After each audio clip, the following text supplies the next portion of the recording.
Sorry guys, I'm just making sure I get the announcement out that I'm starting the stream here.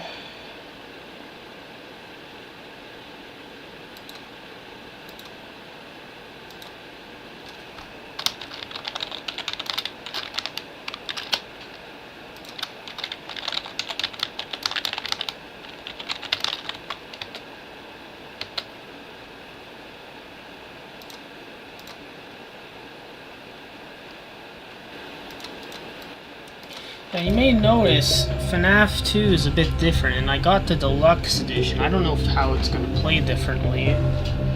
I do notice a few things. See, I wanted to do the custom night challenges because I like playing FNAF 2, but this edition is going to let me modify things to my liking.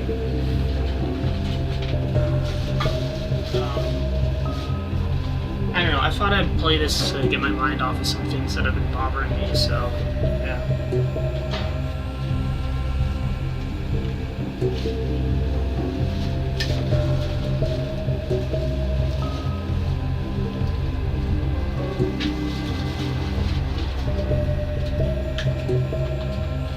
This game's stream preview ready. So anyways, it does save all of our data. I changed all the settings. Change.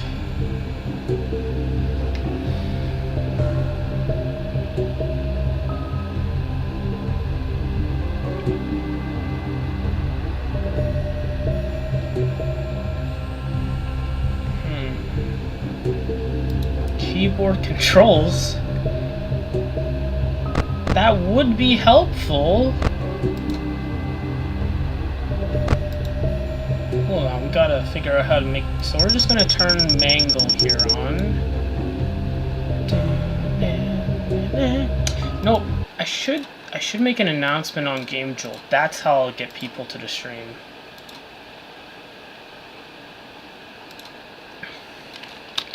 We are live. Oh my god, stop, no. We are live. That's how we'll get people in. There we go.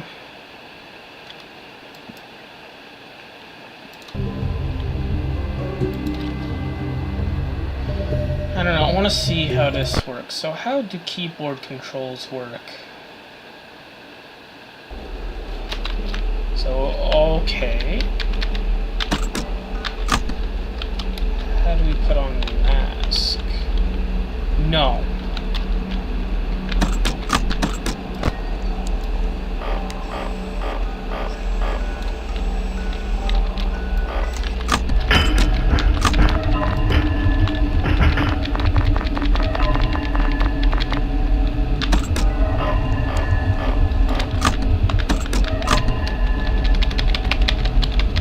Fuck you, Foxy! Get out of here! You're fat and unlikable.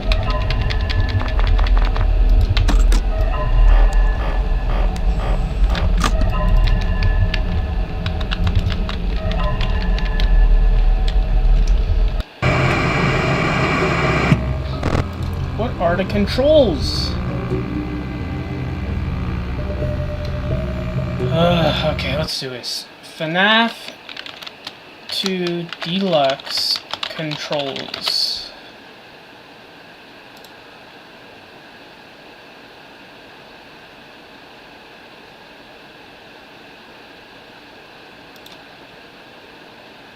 There's absolutely nothing about this game other than gameplay videos.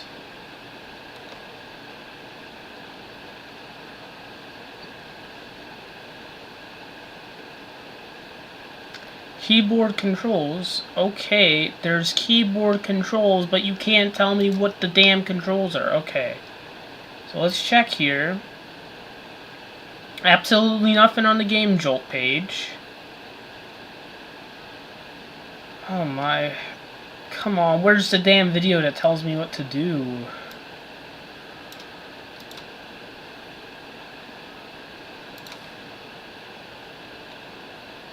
Okay. Frequently asked questions. Okay, there's nothing here.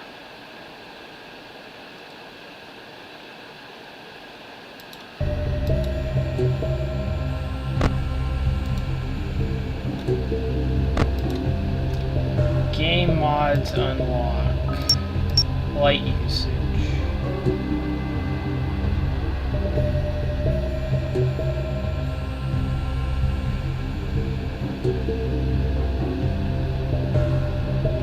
Hour length in seconds. We're going to reduce this to the mobile ports. The mobile ports is like 40 minutes. I mean, 4 minutes, alright? So we gotta reduce these. 4 minutes. So how long would that be? Well, in Five Nights at Fredbear's, it's like...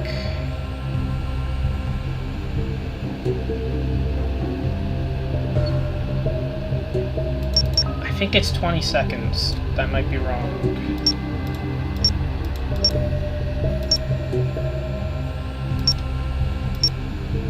Foxy, Foxy.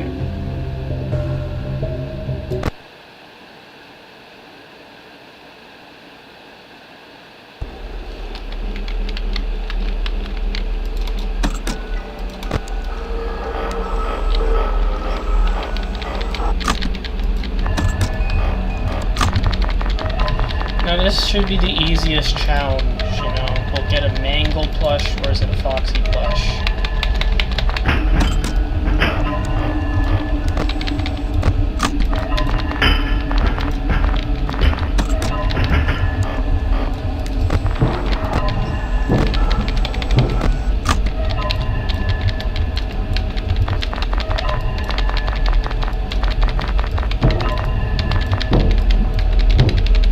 Installing both of them at once by doing this.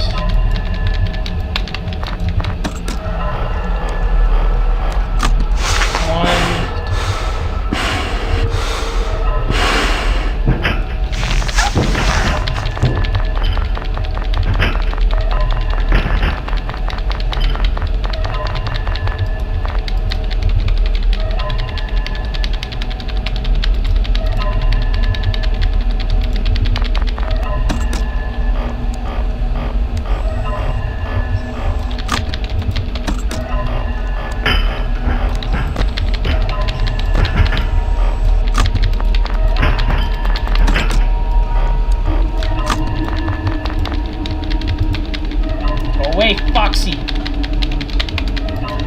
Go away!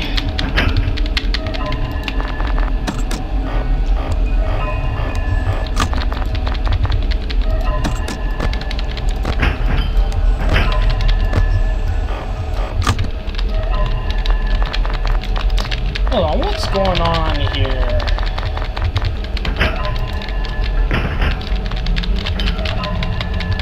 This is...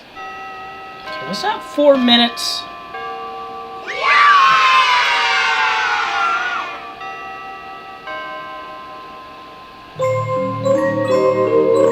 Odd-looking red panda.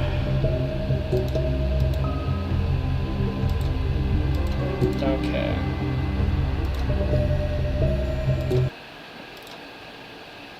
So we've got that, but hold on. Okay.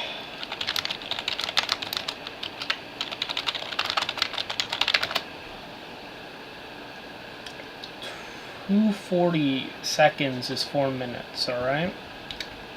240 seconds. So if I get my calculator out so we can get an accurate here, because I just prefer to do this quick. Hello, Clipsy. Okay, so let's divide 240 by 6, we get 40. So seems like...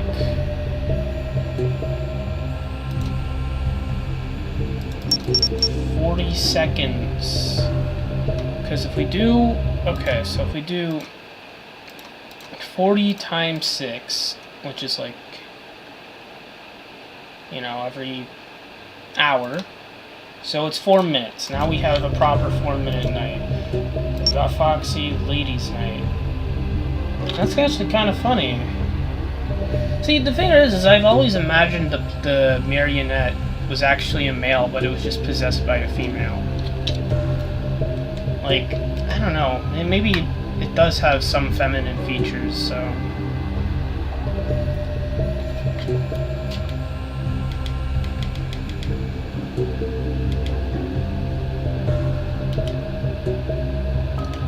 Okay, here we go. We get this stream up on the wall there.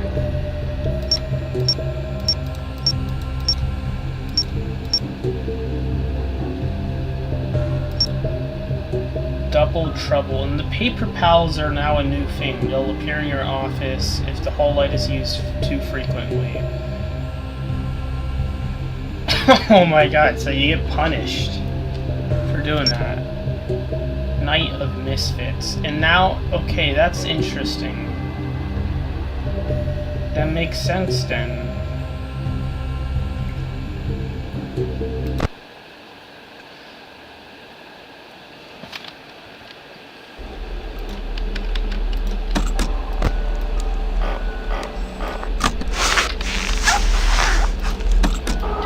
We gotta be careful to not, like...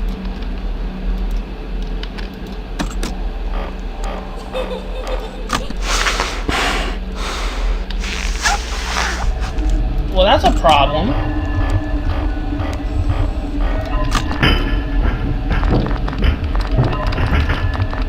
If we use the mask now, we're fucked. Oh wait, Foxy!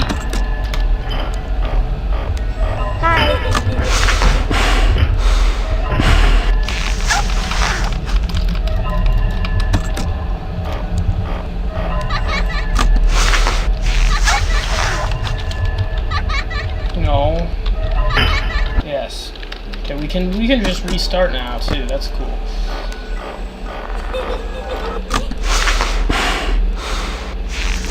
I'm not a fan of what they did with Golden Freddy. They increased his saturation.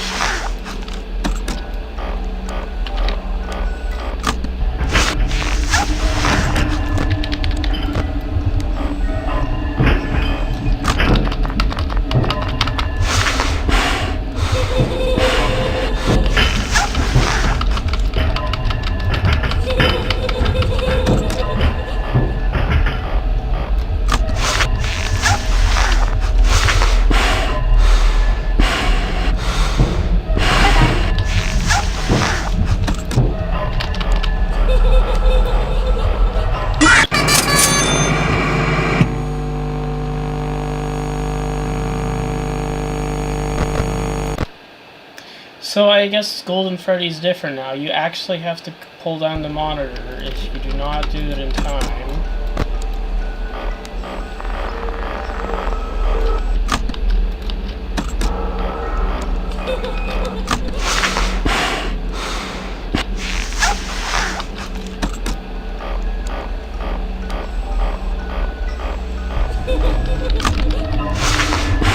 Is that too? Okay.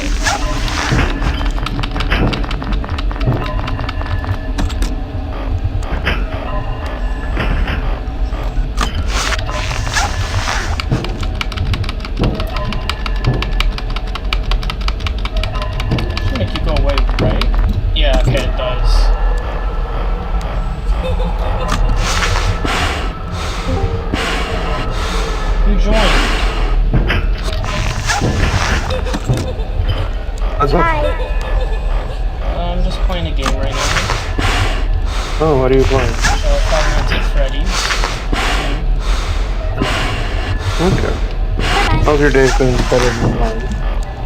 Oh no, I've had a shit day. That's why I'm playing this game to try and feel better. That's fun. There we are then. I'm fucking sick with flu, so of course it's been oh so annoying. Sorry to hear that. Yeah. No, it's cool. You know, don't worry. It's one of those 24-hour virus crap. So like the feeling like just ebbing out. I just need to wait for it and get more rest, and then it'll be gone. Yeah. Other than that, just been going about it easy today, trying to not overexert myself or anything of that nature. Let's see here. Yeah. He's also looking over a few other things as well. Getting more and more worried with what's the word? With the situations with BioWare as of right now. Oh, yeah, I heard about it. The whole reshuffling the company and everything like that, which again is not a terrible thing to begin with, but the problem is just that refocusing always causes all sorts of like annoyances and problems. Yeah, of course. For the most part, it's just keeping an eye on that. Fortunately, we're also seeing a lot of good things happening as of late. The DEI purge is still ongoing, so that's good. Yeah. Now the dodge system is coming into effect, and a lot of these we now finally have found out some bigger news about the enemy and what's been going on in terms of that.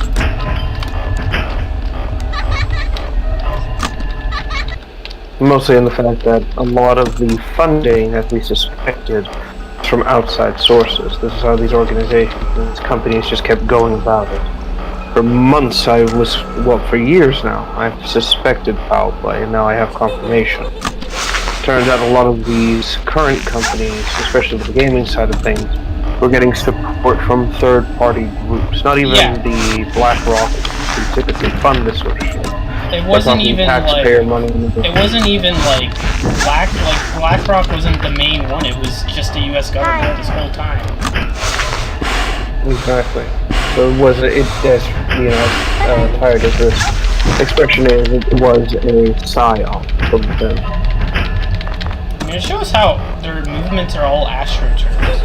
So there's no like actual backing to any of it.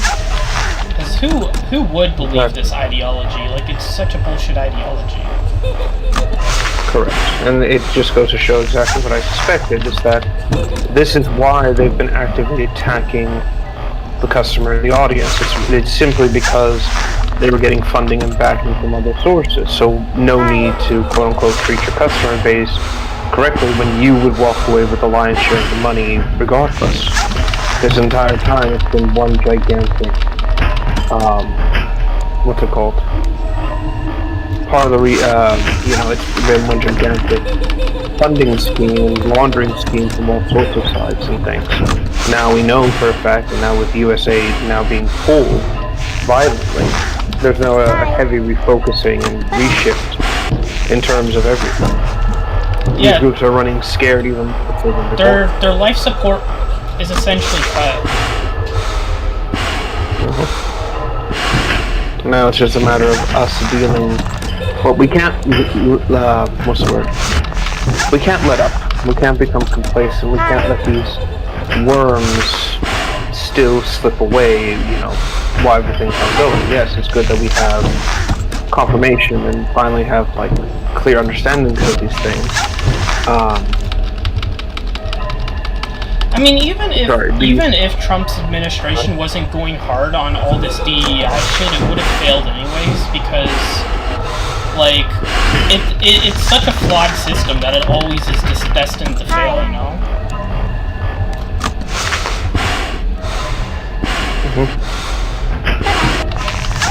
Exactly, and that's what I mean. It's always that sort of problem, and like I said, we see it now in its full ungodly splendor, essentially. The threat is exposed, and now it can't escape, and now people are much more savvy to it, and now the main goal has to be to push this, to keep pushing it as much as humanly possible until eventually they back off. Yeah. Again, like I said, we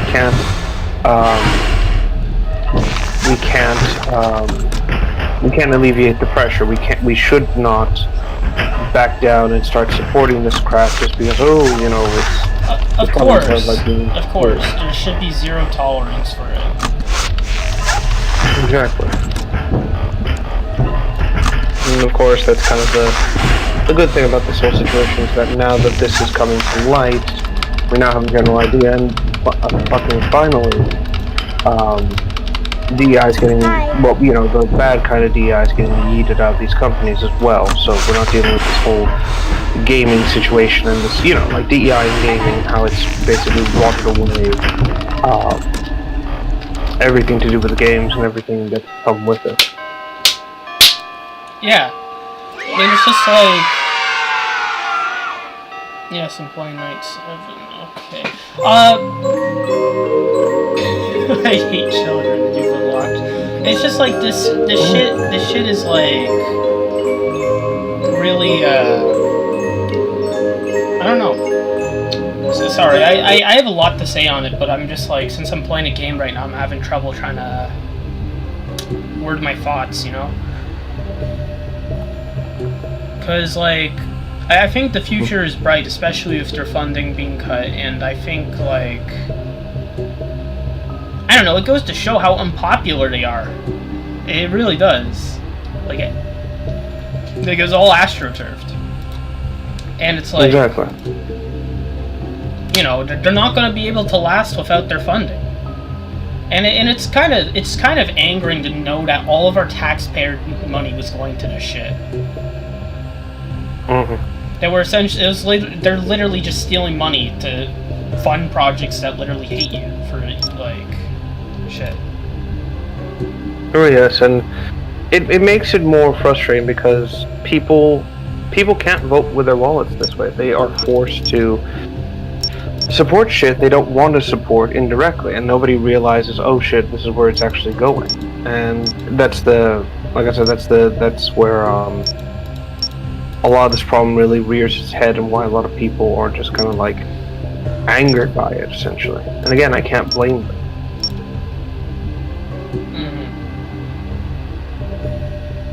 And it gets even more, it just gets even worse and more annoying as as this sort of thing goes on, where you can see this whole mess unfold, see these problems starting to take root, and, you know, this is why they're so, like, they don't give a shit about the companies they're a part of. They basically start, well, their goal is to replace the fans with their own, like, submissive audience. That's the reason they don't care about shit talking, you know? Right, and it's also, like, now that we know this as well, we now know why these companies are so, what's the word? Why these companies are so willing to, cause these sorts of problems, why they're so, like, okay with causing these companies to collapse and fail. It's because they're getting their money elsewhere. They're not subservient to the company in question. They're subservient to whatever group they're a part of, and that group will pay them regardless. So why not go at it and bring these companies down from the inside out? Why not, you know, quote unquote, destroy the whatever capitalism bad bullshit they always start about? Yeah. And, you know, that's what it is at its core, basically. You just kind of have to see it for what it is, and now, what's it called? Yeah, and cause these problems even further and further and further to the point where it's like it just becomes too annoying. Again, now that we are aware about this issue, now that we know about the, what's it called? Oh dear, what's the word? The vipers in the field, basically. They're angry, they're pissed, they're causing shit, and again, they don't have the power they used to have. Now they're being... I mean, they can't do anything but spit and sputter, you know? Yeah. They're shooting their vitriol, they're trying to again, I mean, like that's why they're so angry about this. We've never seen them so angry, like, about anything, you know? You think they'd be angry about actual injustices like this, that they'd be calling for blood in the streets of people that... They're just angry they don't have their funding anymore. They literally have no, like, future, because literally they cannot survive without funding, they cannot survive without censorship, they have both cut. The future's looking bright, and it's because everyone's going to stay vigilant, I can guarantee that. Yes, and it's even worse than that, because again, like we said many times, and I'll keep saying this till the fucking cows come home, they have power, they have control, they have all this stuff. and it only lasted for a few, not even like a full years or whatever. It just kind of collapsed in on itself. It collapsed because their systems are fundamentally flawed and are always destined to fail. Right. And as a result, there's no what's the word? Like I said, as a result, there was never ever going to be anything that would last for long. For years, I think they knew that what they had was temporary. The control and everything they had was ever so fleeting, and that's why they were so quick and so call everybody out, do this, and do this. And the idea was to consolidate as much power as possible. The thing is, unlike an opposition that tends to build a strong basis in a community, these people only ever create platforms that will support themselves, and everything else will collapse underneath them once they fall apart. I don't know if you've ever played Fallout New Vegas. I have it installed, but I've never gotten the chance to play it. So one of the big factions, I'm sure you've heard of it before, is Caesar's Legion. Yeah. And the entire concept is that Caesar, he's basically the epitome of these idiots. And his whole shtick is that he was born into a tribe, we'll call it, that encouraged education, understanding, and they were able to get their hands on a lot of pre-war stuff. So they were much more educated, and they used that influence to help people in the area and things like that. But this guy was okay, I'm going to learn from this, and then I'm going to use that information to just build my own empire. And then he did exactly that. His legion is essentially a replication and a repetition of what's it called? Of the Roman Empire, and he puts himself up as Caesar himself. And the big thing is that the big problem about that is that rather than incorporating other cultures and kind of building a homogenous society with it, his legion eliminates other cultures and then basically erases what they have and integrates the people, the bodies in, and completely destroys anything unique about it. So the entire faction is about assimilating other groups and basically becoming one new power, new force in the wasteland. Basically, there's a lot more to it. It is very nuanced, and frankly, I don't have enough time to really go into the details. But the point is that Caesar's built his legion to support him alone, and this is a big fact that the game makes, is that if Caesar dies, the faction does not have the foundations in place to make it. His empire lives and dies with him, and this is something that you will see in real time if you play the game and actively oppose Caesar's legion. There's a moment where you can actually go into his camp because the dumbass invites you because he thinks you're a powerful ally, again ignoring the fact that you may cause problems, and you can just flat out murder him if you so choose. And in doing so, the faction becomes split down the middle between who to follow, because they have one who's like a sneaky spy master, Vulpes, and then the other being Legate Lanius, who's all about martial strength and military prowess. And you can see immediately how these two ideologies are diametrically opposed. You can't be a cunning warrior if you're fighting from the shadows, but you also can't be an effective leader if you're always fighting in the front lines and putting yourself in danger for the sake of conflict. So naturally, yeah, go ahead. I just gotta put my medication on. I'll be back in a minute. Alright, go for it.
It's amazing.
Welcome back. Hello? I'm still here, don't Oh, worry. sorry. I'm here. To link back. Put the number 2023. What the hell? Okay.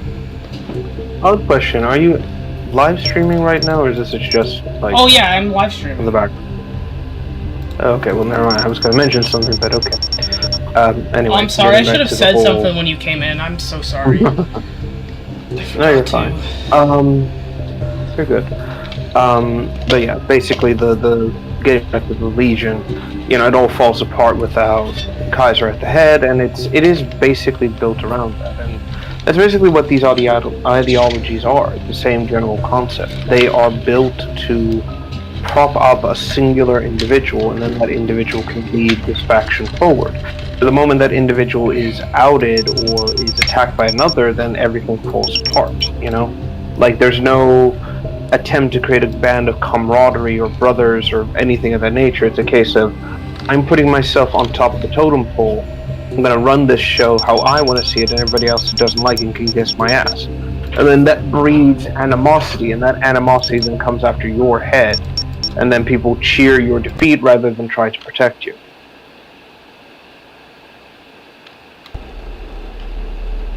And it just kind of keeps going from there as well.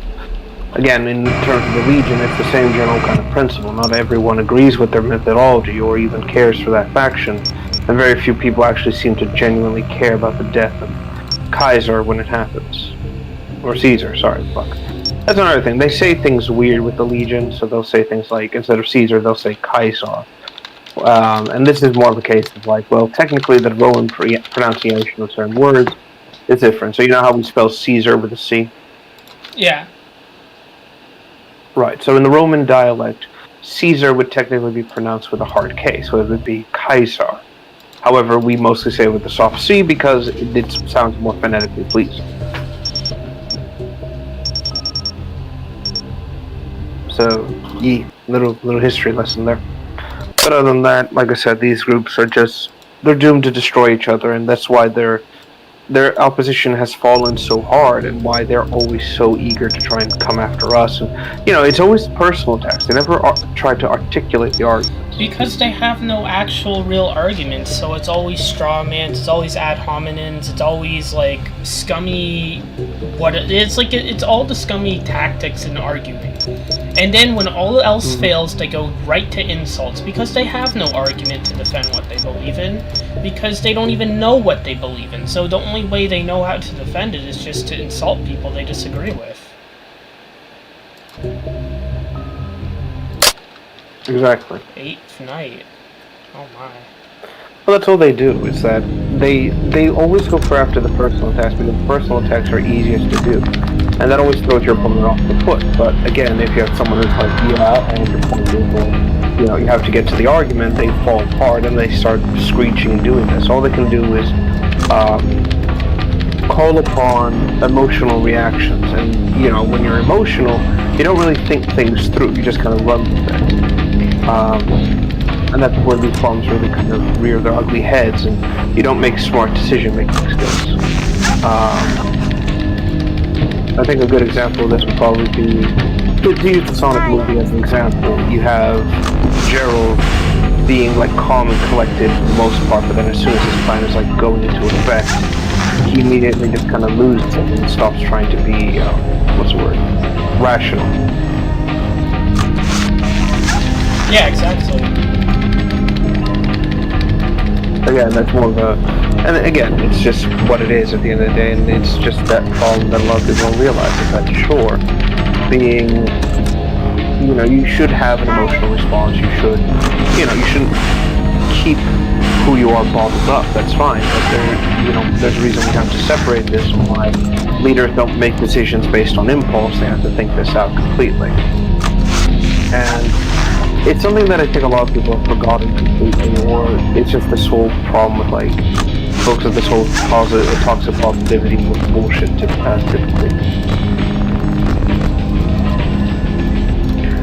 Like I said, they don't think things through. They don't try to see things from the other side. Because again, if you humanize, your, if you humanize your opponent, then you can't justify the awful things you do to them, and then that just kind of comes back to the same problem at the end of the day. Mm-hmm. And it's just, like I said, one of the more annoying sort of aspects about this whole problem, this whole situation. So I'm just glad to see that things are, turning around. We are going to see things. It is a shame that, again, I'm just concerned about Mass Effect, the next Mass Effect, and what's going to happen with that. I don't think it's going to be as successful as we hope. I'm tempering my expectation. I'm more than willing to realize, okay, this is going to go south really fucking hard if we're not careful. Yeah, it's quite unfortunate. And I'm liking the story. I mean, I heard that Free has a bad ending or something like that, so I don't know. Free has, I don't think it's much of a spoiler to mention this because it's been decades, literally decades since that happened. Oh. Hi.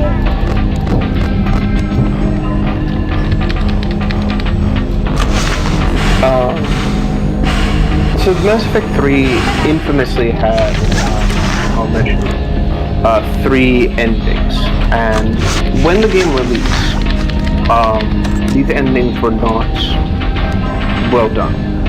Basically, you had, the best way to put it was, each ending was color-coded, and the cutscene would play regardless of what you chose, just with a different energy thing in the background, basically. And a lot of people were really fucking pissed about that. Not everyone was pleased with it. Everyone was very angry with the fact BioWare really dropped the ball on this. And again, frankly, I don't blame them for it because EA's interference literally destroyed everything they're working on. Because we are going through Mass Effect 2, there is a plot point that BioWare was creating, but it was dropped because someone online basically went out of their way and, just like with, what's it called? How Half-Life 2 had the Beta leak and everything like that, right? Basically it was the same thing, where someone found a way to breach BioWare's internal systems, and then using that information leaked the entirety of Mass Effect, or part of Mass Effect's overall plots and things of that nature and everything that they were building up towards. And so EA wanted BioWare to change the ending and for Mass Effect 3 change the story. Even though BioWare was like, it's fine, it's not a big deal, it's like, we can just make minor changes. EA is like, no, we need massive sweeping changes, we want this to be completely new and unexpected. And so this led to BioWare rushing everything to the point where the endings had to be completely redone, and it was literally like at the 0 hour mark. And it was insane, because I'll often say this is like, Mass Effect 3 is good up until the very, very end of the whole thing. And then it just falls off the fucking cliff. Oh my. Yes.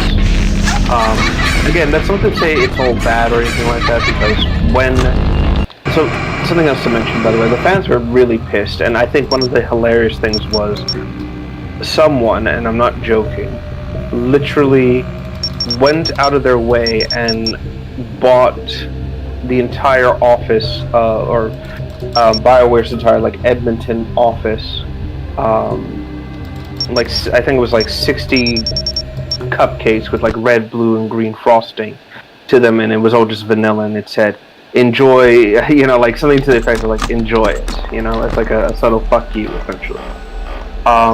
So BioWare later would create what's known as the extended cut. The extended cut adds a kind of Fallout style epilogue cutscene, where basically you see how your choice has impacted the universe and how things basically start to either improve or get worse depending on the circumstances.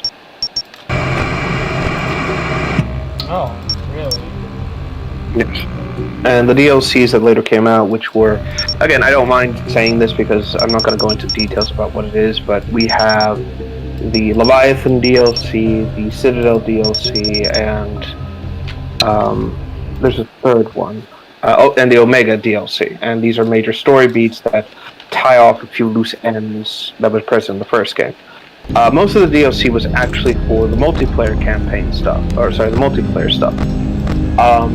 What sucks is that Legendary Edition does not have the multiplayer component, so unfortunately, you will not be able to experience multiplayer.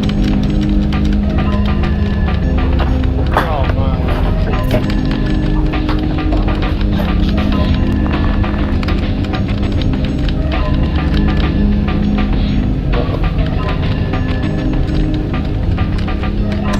Hold on, someone's asking something. Let me check.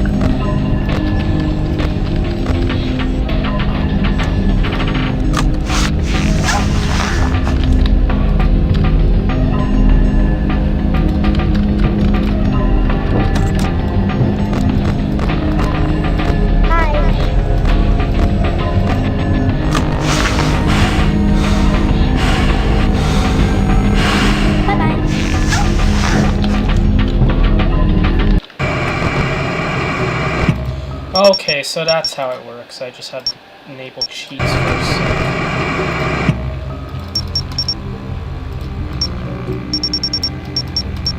Right. Sorry, just check something here. But yeah, basically, you're not going to really experience the multiplayer aspect, and it is honestly a bit of a shame, because the multiplayer component actually allowed people to, for the first time in the series, play as other races. Oh. And there was complete color customization. So there were mostly classes that you could play as, but these were classes that fit the character. So, for example, you could play like a Krogan Biotic or Krogan Warlord, just any kind of variation like that, basically. But you can change how the color was, and the characters were not named or anything like that. So you could like literally say, "This is my OC in the Mass Effect universe, and this is what they're doing during like the Reaper." And it still plays to this day. A lot of people really enjoy it, even though EA's abandoned the servers.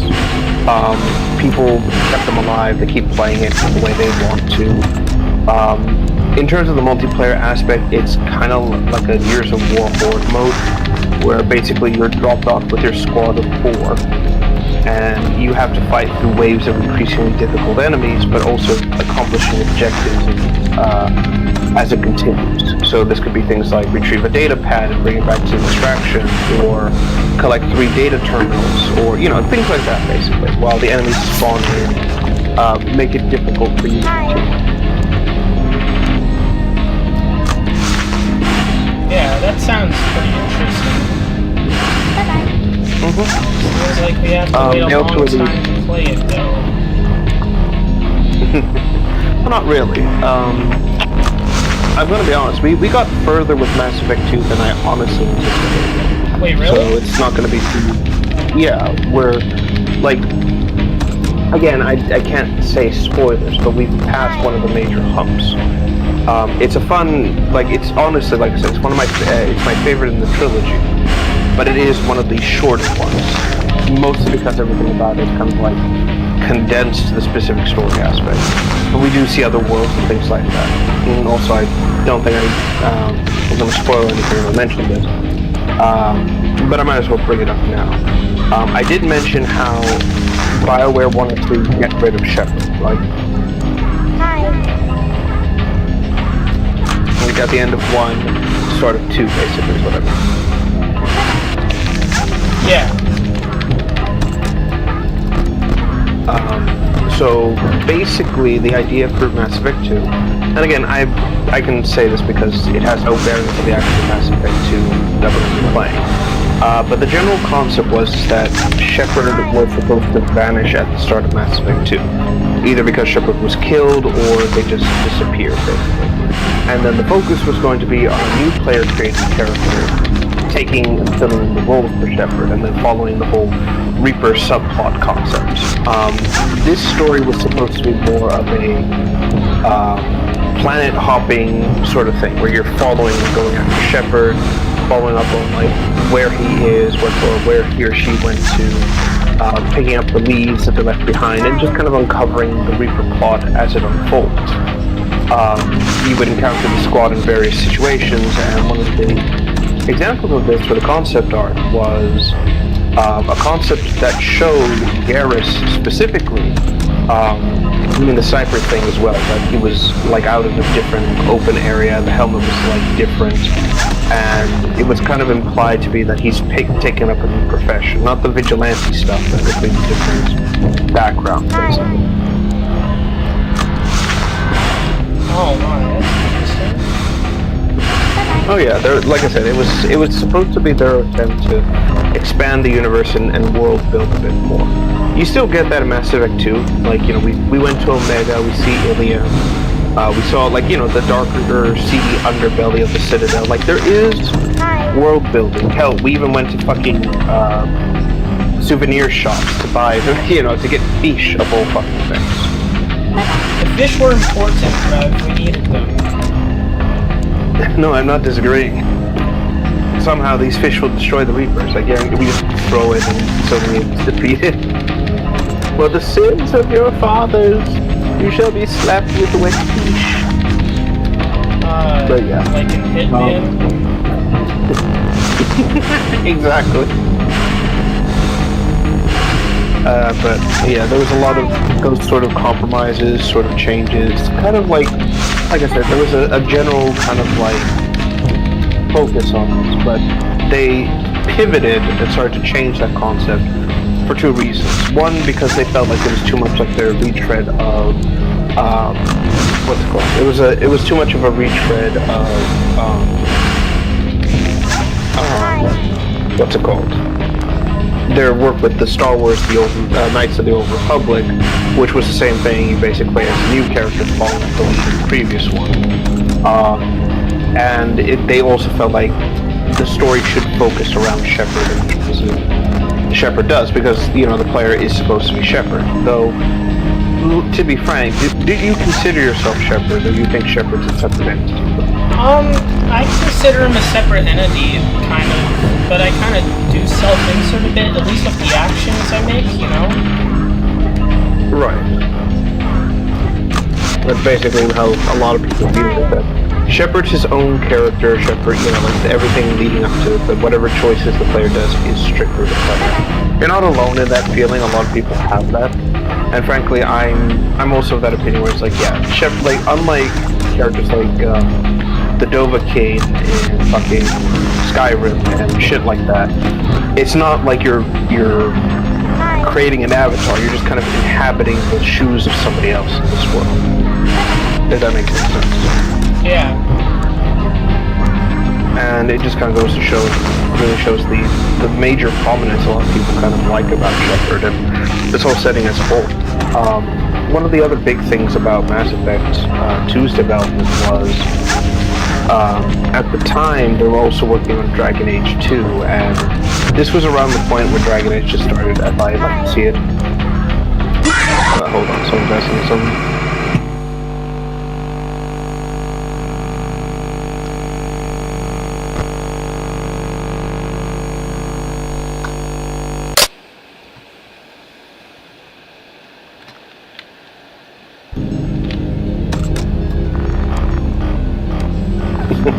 Sorry, someone's like, it's like, let's hope what happens, and my response was, well, whatever happens, you still have Zoidberg. We all still have Zoidberg. Yeah. Anyway. But, yeah. Roughly around the same development time, Dragon Age 2 was being put into the developer's seat. And this is where I want to say Dragon Age just jumped off a cliff. If you don't know, and frankly, let me ask a question. Do you have any interest in playing Dragon Age whatsoever? No. I only ported the models for my friend. Ouch. Like, you're only good for a model repository, that's it. Jesus. Okay, so I'll kind of give like a very brief synopsis here. And to be frank, I've tried to get into Dragon Age. I really did. It just, a lot of it went over my head, and I just didn't care for it at the end. And that's more of like, I'm not big into fantasy settings, you know, especially like high fantasy, dark fantasy sort of stuff. So, you know, it's one of those series where like, I'm aware of it, I know some of the aspects of beats, but I got no interest in like exploring further than that, right? And the worst of it was that I got introduced to Dragon Age through Dragon Age 2, and this game, I'm gonna be honest, suffered through development hell and came out the other side a lot worse. So one of the big things about this is that this was rushed by EA to meet a certain deadline, and it shows. A lot of the dungeons are basically copy-paste, quests just kind of loop back around. You really don't leave the main area, you're just kind of stuck in one location throughout the whole game, which is Kirkwall.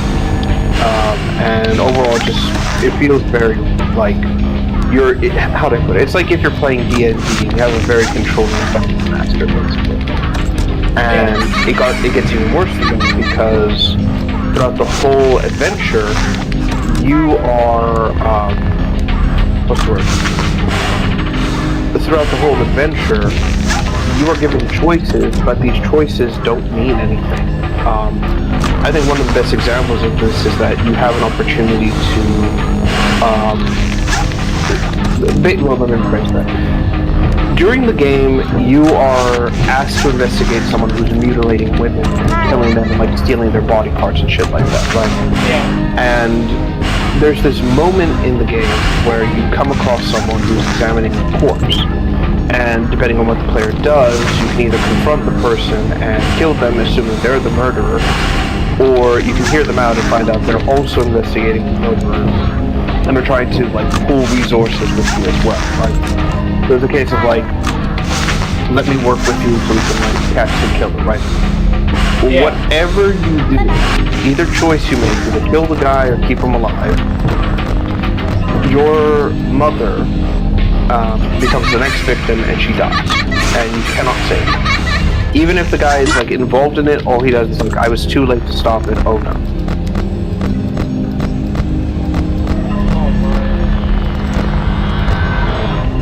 And that's basically a lot of the story plot. Like, there's literally a character called Anders, and his big shtick is basically that he's a mage who's an abomination. I'm not going to get into that because it's a lot to explain. But long story short, mages are oppressed here. You have Templars who basically try to control them because they're afraid of like the power of yada yada.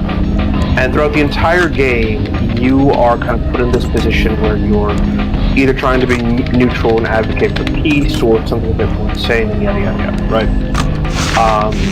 At some random point, Anders will come to you and he'll ask you for help with something specific. He doesn't explain what he needs help with, but he needs like resources and things from you to get something sorted. And you can either choose to help him and give him what he needs, or tell him, no, Anders, you're on your own, good luck, yada yada yada. You know, there is one or the other. There's no like in between. Regardless of what you pick, he will somehow have enough of those resources to literally just blow up an entire building. He does his own 9/11 basically, kicks off a giant war. And his justification is, war was inevitable, I just sped it up. Even though literally all the way up into this like moment, you were working towards like literally a common ground of peace.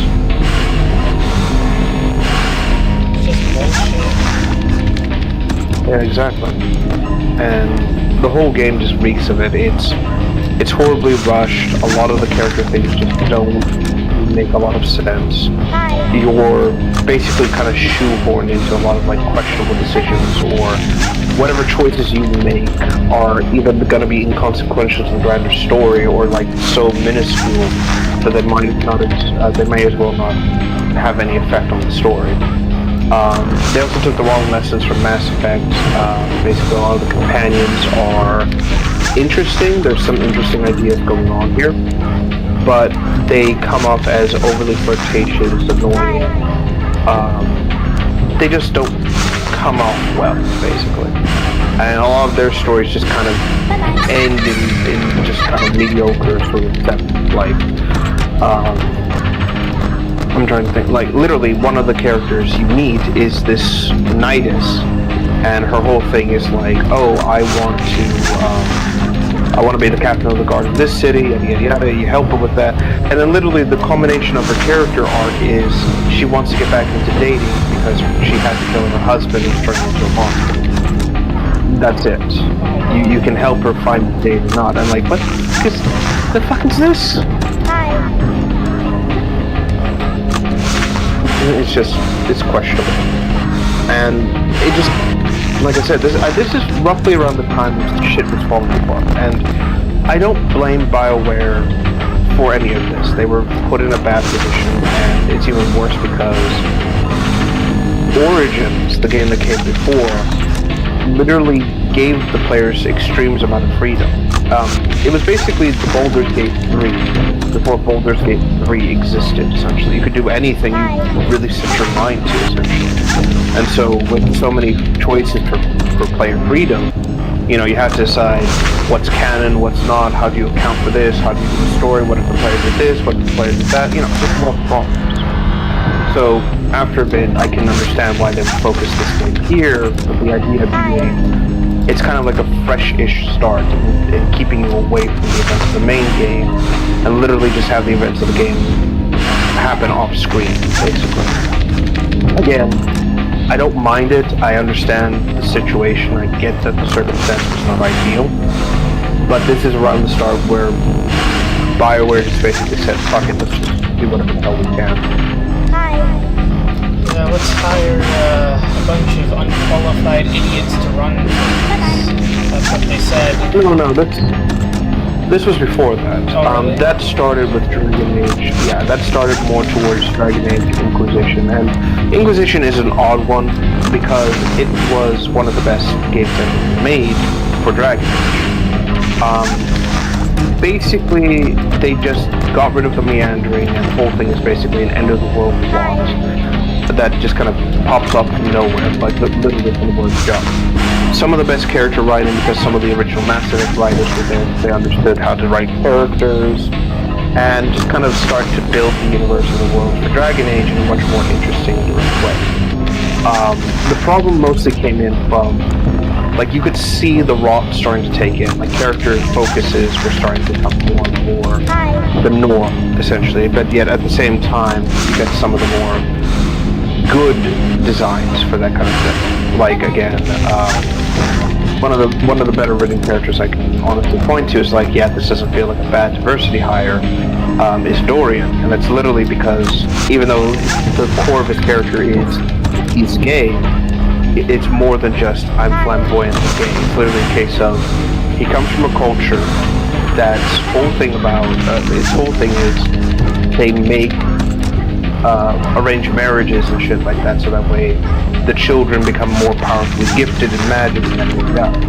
And so naturally, because he's gay, that kind of flies in the face of all that, so he ran away because he didn't want to be in a loveless marriage, not just because, you know, he has no interest in the partner he would have, but it would also be unfair for her to kind of like suffer through this, essentially. Yeah. You don't learn about this until like much later, and literally, it's when you decide to call his father to have like a talk with his son that you find out he's gay. And again, I'm sure I've said this before, but I'll say it again, one of the best character interactions where the player asks, like, I didn't know you were like this, and then Dorian's response is, it's not something that comes up in casual conversation. Hi, I'm Dorian, I like men. Yeah, and it's like, yeah, no, that is a good point. No normal person would start a conversation like that. But the general aspect of his quest is coming to terms with who he is, what he is, and literally having his father and him settle things, and his father accepting him for the person he is. It's not like a magical fix. He even says, like, it's going to take time, but it starts. And I'm like, oh, that's really good. Ironically, you find out one of your other companions, Iron Bull, is gay as well. And if you don't romance Dorian, like if you're a gay or male character, right, you don't decide to romance Iron Bull or Dorian, they actually start to develop a relationship together themselves. And it's incredibly kind of like heartwarming and sweet because you see them kind of just interacting as they normally would, but also with that slight undertone of, oh yeah, they fucking. Mm-hmm.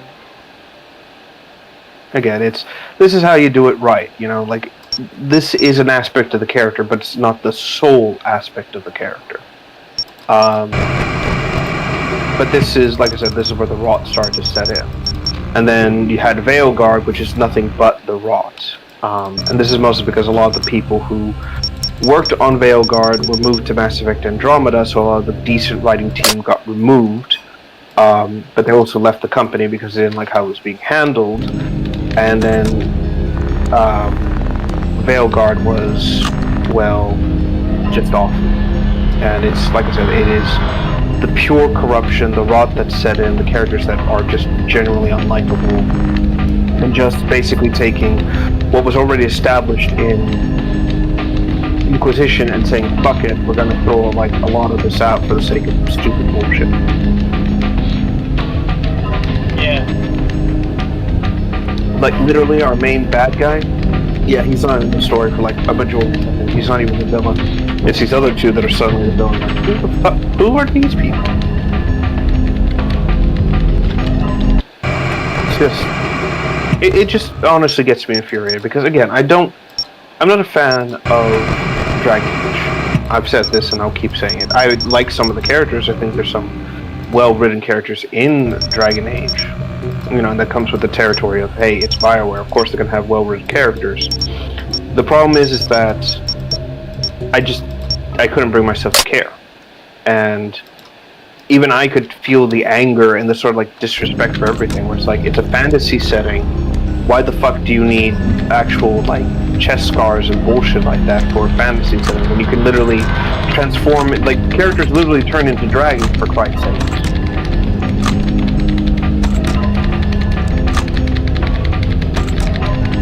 So why the fuck would you need, like, again, it's what I'm trying to coin the term of the modernization of fantasy games. Hi. And it's basically where you add things to a game that never needed it, and just say, oh, it's fine, whatever, why are you making such a big deal about it? Shut up. Yeah. Again, it's always funny, because when they say, oh, it's such a big deal, why are you focusing on it? It's like, we're focusing on it because, you know, it's a problem. Make it a big deal. Exactly. Like, I again, mean, they also I'm get sure angry about small details, too. Oh, absolutely. And it's comically pathetic. But it is something that still kind of is there, present. Like, again, it's like when you say, oh, nothing to see here, just ignore it, and the building's on fire. You're drawing attention to it, and people are going to be like, what the fuck is this? Yeah. It's just absolutely obnoxious, and frankly, I'm just glad people are waking up to it as well. But no, Veilguard was a disaster, and it didn't help that BioWare literally had to reboot everything at the 11th hour because of how poorly mismanaged it all was. Now they're being restructured because they want to focus on Mass Effect, and that's, like, the good thing about it is that we are seeing a lot of the rot being removed. A lot of these people are just gone, basically, which is good, but it's still not enough, you know? Yeah. Again, if you, like, I think a good point of this is, like, this isn't, like, how to put it? This is the next major chapter in a long-running series, and the pressure is now on more so than ever to deliver a quality product. And if you fail at this, it's going to like, it's not only just going to crash and burn, it's going to crash and burn in such a way that you cannot fully recover from. Yeah. But, you know, that's neither here nor there, and frankly, I'm just kind of like, I guess the best way to put it is, like, I'm just over this sort of shit, and it sucks because I'm a fan of Mass Effect, and I hope nothing stupid happens, you know? That's my biggest concern, and that's my hope, is that it has enough of a legacy where they're like, you know what, let's not mess with this too badly. Of course. Honestly, it's like being a fan of Sonic, you know? It's like, it is difficult to be optimistic about this blue fucker's games. Of course, especially when we got Mr. Mandate use mandates as excuses for all his dumb decisions. Oh, absolutely. It still annoys me to this day. It's like, oh, I can't do this because of my mandate. Shut up, Ian. Actually, we haven't done this in a while. Let's go check out the pedophile. Let's see. Oh, Rev, you're opening yourself up to defamation. I will take him to court. I swear to God. I will literally put my house on the market just to take him down. I have no fear. Let's see. Oh, shocker! He hasn't left Twitter. It's almost as if he needs this for his engagement. You stupid bastard. The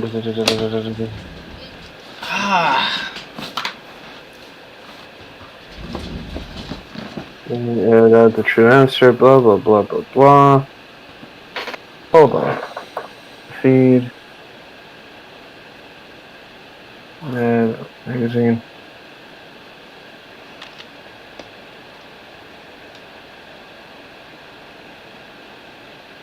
No. Again, he's just trying to defend his stupid bullshit and talking about other crap. Like, amazingly, I knew it. He's just losing his mind over politics and...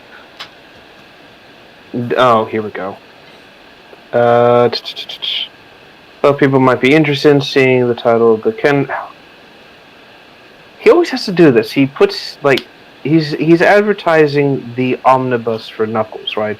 But it's not just the Knuckles Omnibus, it is Ken Pender's Knuckles Omnibus Volume 1. And, quote, this also would be considered the first volume of the Mobian line. Upcoming volumes include Scott Shaw's Sonic's Days and the Shadow Files, in addition to the Knuckles Volume 2. Ken, for God's sakes, your ego is on full display. Ugh. God, I hate this man so much.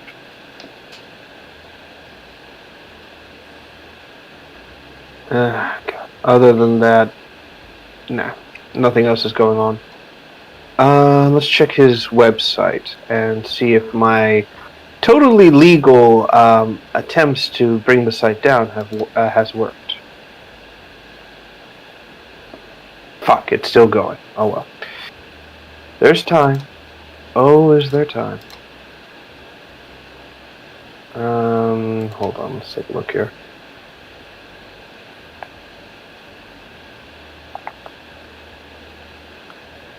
Let's see here. Sorry, I'm just taking a look at everything. Blah, blah, blah, blah, blah. Again, love the fact that he's not even posting anything about his sales numbers, which tells you that's in the fucking toilet. Here we go. Just ahead of the blah blah blah blah blah blah blah blah blah blah blah. Nothing of importance. Oh, what? What the fuck is this? What the news doesn't show about the Los Angeles? Oh, it's fucking bullshit. Market retails regarding my autograph policy. Hello, what? Market realities regarding my autograph policy? What? The fuck is this? Mick the Nerd sent the following comment to my attention. This is not a review of the book. This is a review of how you're charging $10 for a personalized and $50 for... I'm sorry, what? Oh, hold on. This motherfucker is charging $10 for a personal... Sorry, $10 to $15 for an autograph. Ken, your John Hancock is not worth even 5 cents. Don't you start saying you're worth more than anything. You're a fucking joke. Following perspective. And now he's just defending his charging practices. He's like, oh, like, listen to this. In the mid-'70s, during the Thanksgiving weekend, my brother and I spent the weekend taking in the Celtics game, and it's like, Ken, what the fuck does this have to do with anything that you, like, literally, you're charging outrageous prices because you're a washed-up hack, and you know you are. Literally, your infamy is what's keeping you afloat. God, I'm gonna get off this website. He pisses me off way too much, and frankly, I'm not well enough to get into one of my, patent-pending Rev rants. Mm-hmm. Just... I'm sorry, this... You know, the day cannot come soon enough when Ken just fucking drops like a bag of stones. It's a day we are waiting for. Greatly. Whatever. Anyway, I'm gonna leave it at that. I'm not gonna go into another tirade, and I'd rather just keep this nice and calm and chill. Other than that, sorry, I'm just taking a look at a few other things here.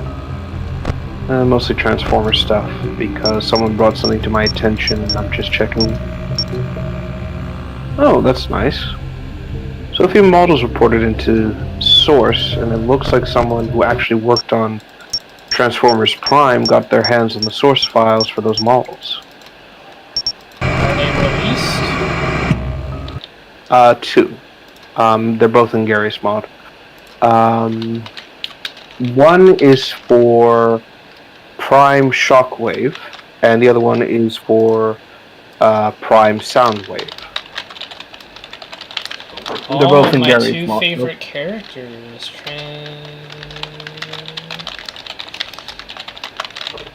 Oh yeah, this is most logical if you ask me. Honestly, can I just say this? I absolutely adore Shockwave's design in that show. It's like, they didn't need to make him buff, but I'm like, thank you. I'm glad that the science nerd looks like intimidating, for Christ's sakes. Yeah. So they somehow got the models somehow? Roughly, it looks like it's literally most of the work. So, yeah, it's pretty damn impressive and pretty spot on. There are some minor problems with it, though, mostly because the models were made with the show's engine in mind.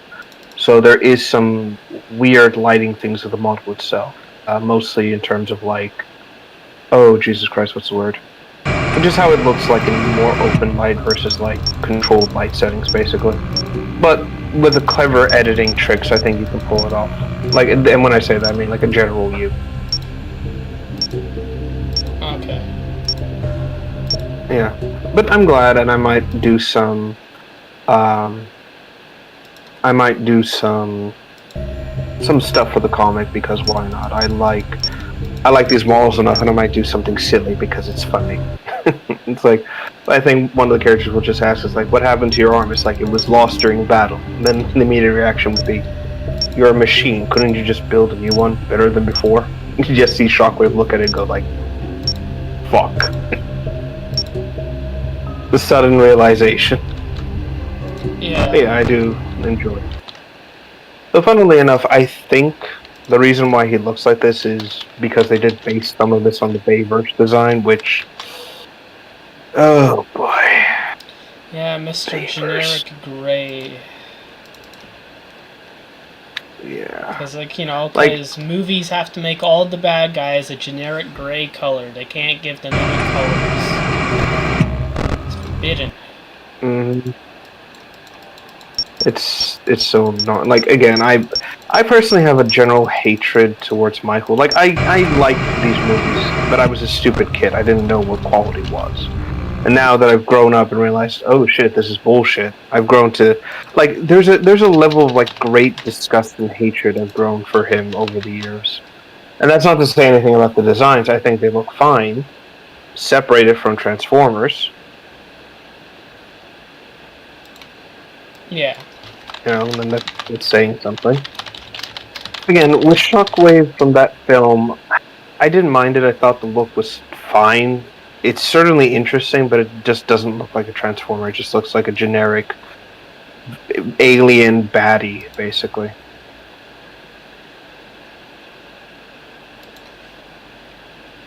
It's like all that intimidation, only for him to get like taken out like a bitch in like the second to last moments of the film. Yeah. Yet, ironically, because the studio realized, oh shit, we destroyed like the character people I hate actually this like custom. design-wise, they brought it like, that's the insane thing. They brought back the head and the general torso design several times for the other films.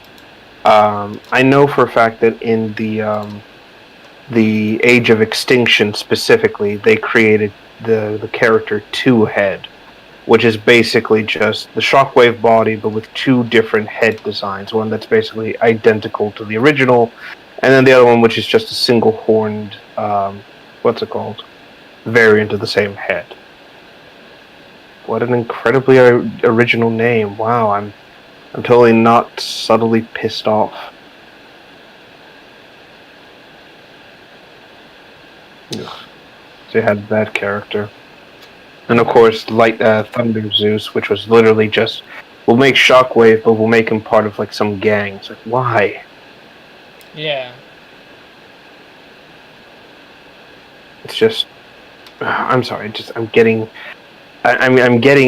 angry again. It's like, why? Why is it that every one of these fucking things always gets the worst out of me? And it's like the more I think on it, the more like my internal engine just starts ramping up. You know, like when you put too much heat on a furnace, basically.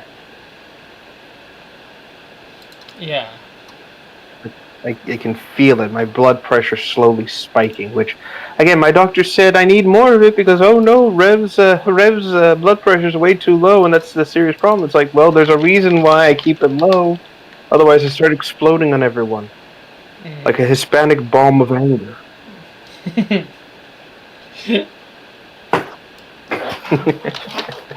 But yeah, I'm gonna get off this before I actually like lose my fucking temper.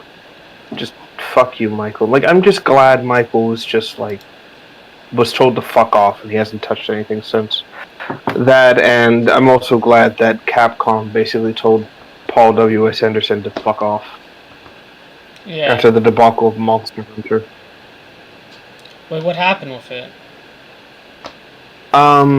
So to kind of give a brief explanation, during the two, like when Monster Hunter was getting back into the popularity of people, so you had like Monster Hunter, what was the new game that came out? Not the most recent one, but the one that gave us the HD monsters.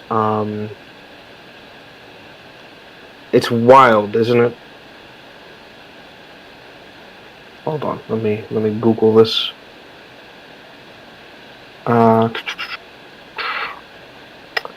Bear with me a moment.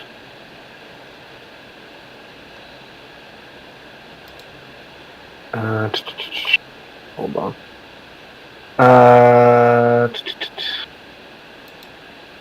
I've got it here. It's just gonna take a second. Okay, no, yeah, here it is. So it was Monster Hunter World. That's it, Monster Hunter World. So when Monster Hunter World was coming out in around 2018, roughly, or sometime after, and Monster Hunter Iceborne was just about the same, like, general release window. Capcom wanted to do a film to capitalize on the success of the Monster Hunter franchise so far, right? And so, for whatever fucking reason, I don't know why, I think it's either because Paul went under a pen name or somebody owed him a favor. Like, somehow, someway, Paul gets this offer from Capcom to do a Monster Hunter film, right? Wanna guess what he did with this? What? Oh, I remember this movie.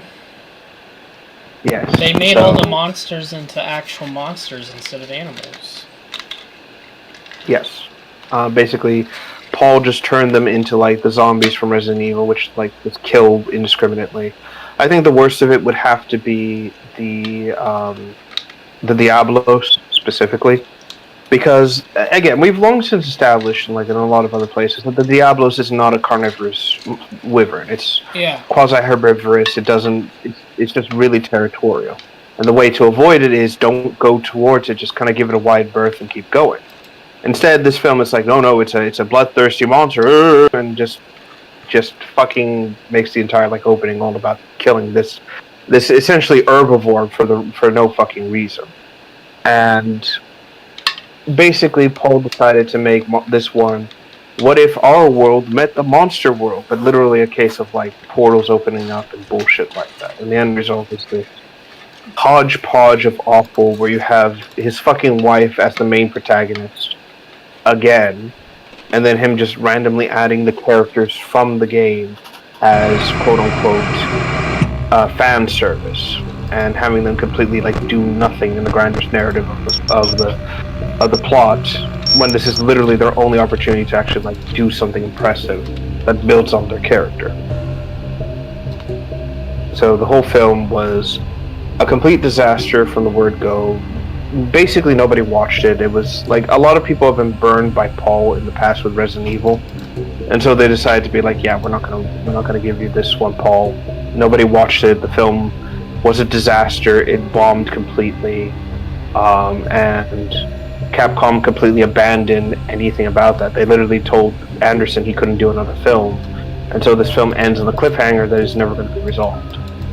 Ironically, they did make a new film, which was focused exclusively on the setting for Netflix, and it's one of the best and a bit darker stories out there. It's called Monster Hunter Legends of the Guild, and it is essentially a sort of prequel to World and how some of these characters built up their reputation, things like that, roughly. I say it's dark because there are moments where the hunters get killed by the monsters, and it does show that while this world is full of whimsy and fun things, it is very much survival, and if you're careless, you will die. Yeah. It's one of the better things out there, and frankly, I recommend watching it, like, just to see this, like, a take where the player isn't involved in plotting the story.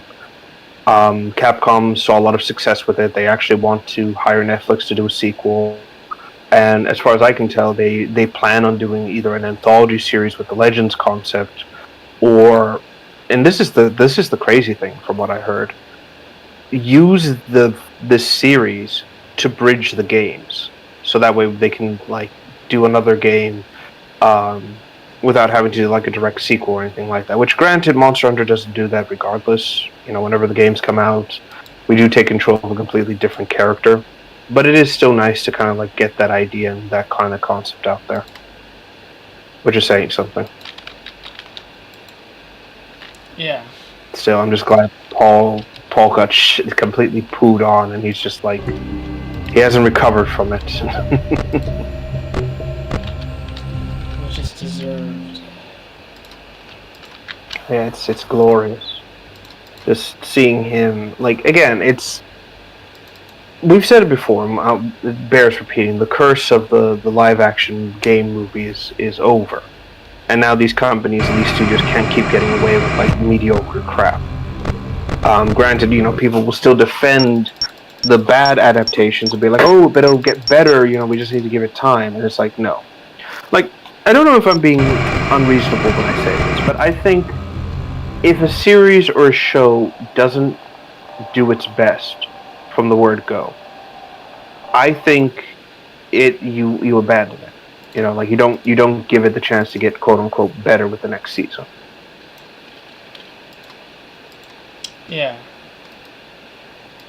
You know, and the reason why I say this is I think too many studios bank on, and when I say studios, I mean like creative teams and things like that. They bank on the idea of people being like, "Oh, just stick with it. It'll get better. It'll get better." Yada yada yada, and then that allows them to do mediocre work. And then people will be like, "Oh, but it got better." You know, like stupid people believe it gets better over time. Basically, I believe that it should be, you either do something that's worth watching and you do it right the first time, or you don't do anything at all and you suffer the consequences of it. And by that I mean like your series doesn't get supported and people just walk away.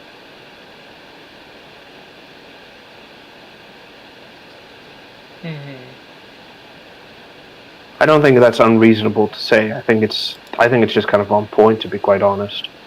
And it puts the onus on people to actually like do something worth watching. You know, not just, oh, it's easy to do, yada yada yada. Like actually doing the smart risks instead of saying, oh, we'll wait for season 2 and then we'll start doing this, or then people will care and blah blah blah blah. Yeah. That's just That's just me throwing it out there. You know, my general 2 cents. I just hope more people learn to accept this, because otherwise we wind up getting Marvel slop, getting crap where it's like, why the fuck are we even supporting this? You know? Of course. Because frankly, again, and I'll keep saying it, that's how this stuff makes it. Is that it just banks on people's idiocy, and that's something else I want to mention. I've grown to despise the Marvel Cinematic Universe, mostly because we've reached this sort of critical mass where nothing can be done. It all has to connect back to its original self. Yada yada yada, and it just winds up being like not worth it. You know.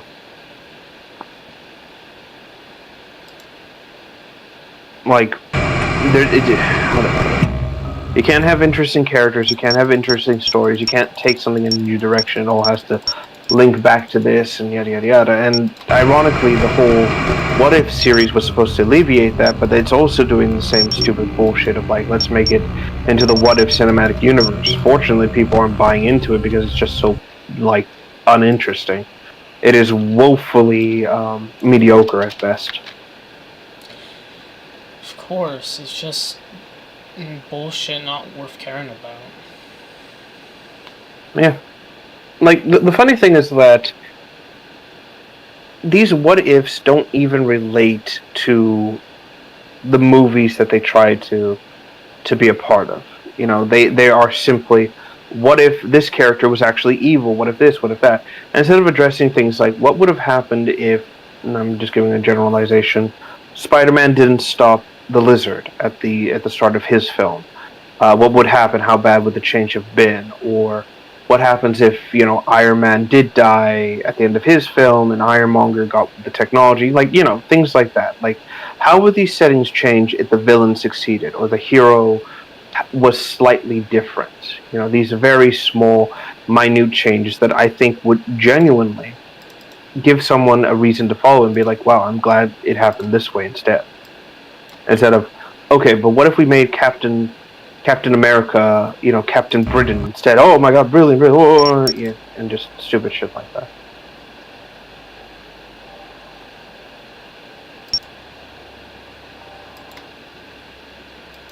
It's just, again, it's just more annoying than anything else, really, at the end of the day. And I'm just glad that, you know, the what if concept is just kind of running out of steam and power. As it should. Yeah.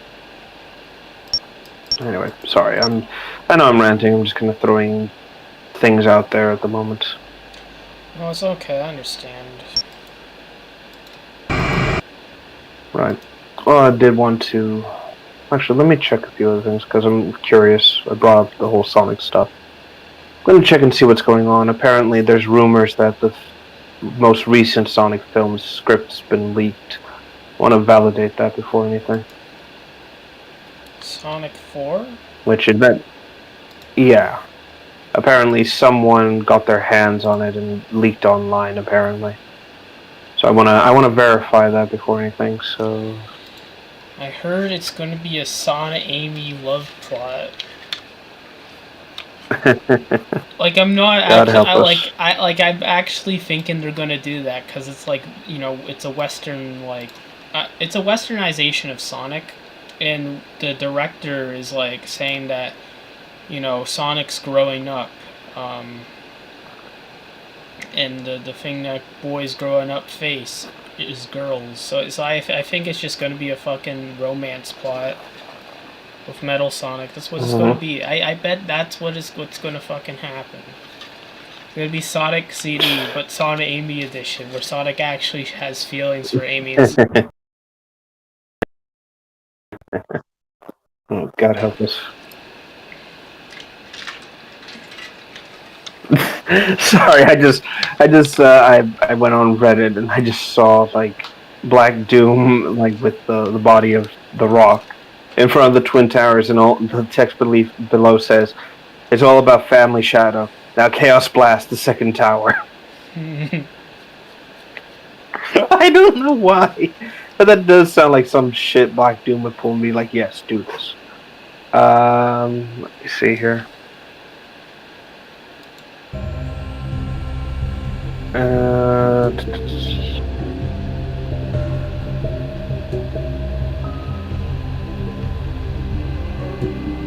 I'm not saying anything in terms of this. It looks like the only thing that was leaked. Yeah, no, it just looks like what was leaked was the listings and things for the fourth film. So things like animators and things like that, apparently.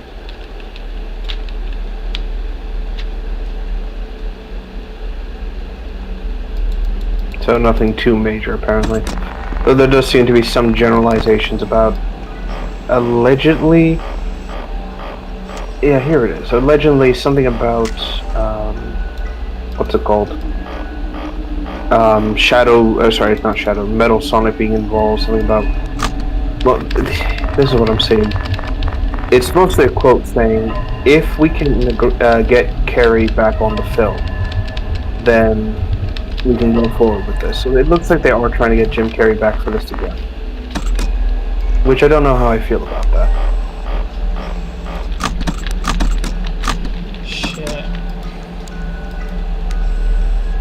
Again, he's great as Eggman, but I feel like this was a good way to send off the character without, like, going overboard with everything, you know?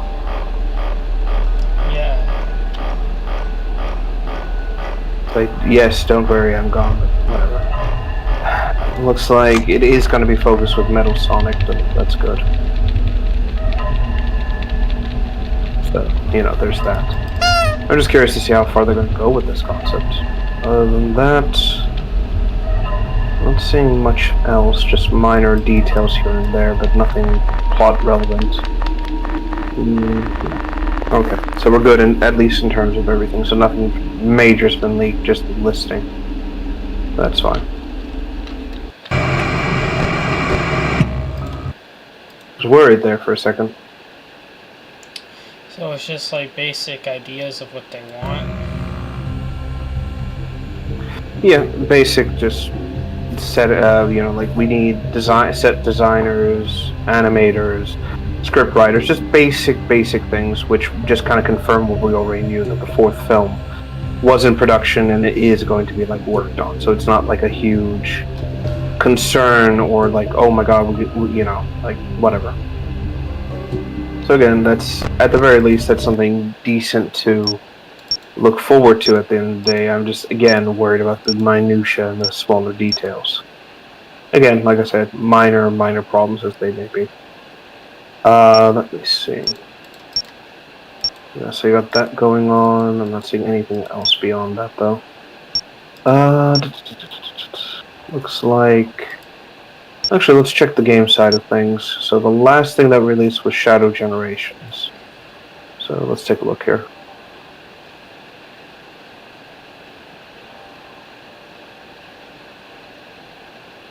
Let's see.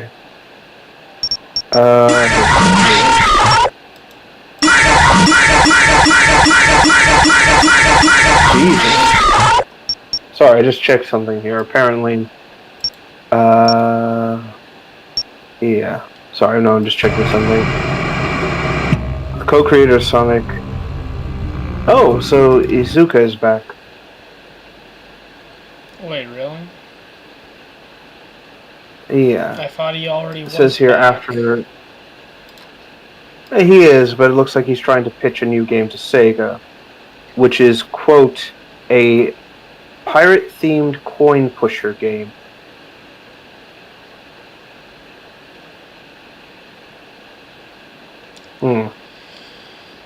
That sounds boring. Yeah, I doubt it's going to be something official. I think it's just more like a, hey, here's a browser game, you know? Let's see here. Oh, here we go. Looks like there's talks about a fighting game in the works. It doesn't look like it's a what's it called? It doesn't look like it's a remaster of Sonic the Fighter. It looks like it's a legitimate new fighting game. Wait, what do you mean? Apparently, according to some information, some more leaks, Sega's working on a new Sonic Fighter. So a fighting game, a Sonic fighting game, but it doesn't look like it's a repeat or a remaster of Sonic the Fighters. It looks like it's a completely original thing. Oh my. I mean, Sonic SmackDown already did this. True. So I guess this is the next logical step, but I'm curious. Let's see here. In the wake of certain things,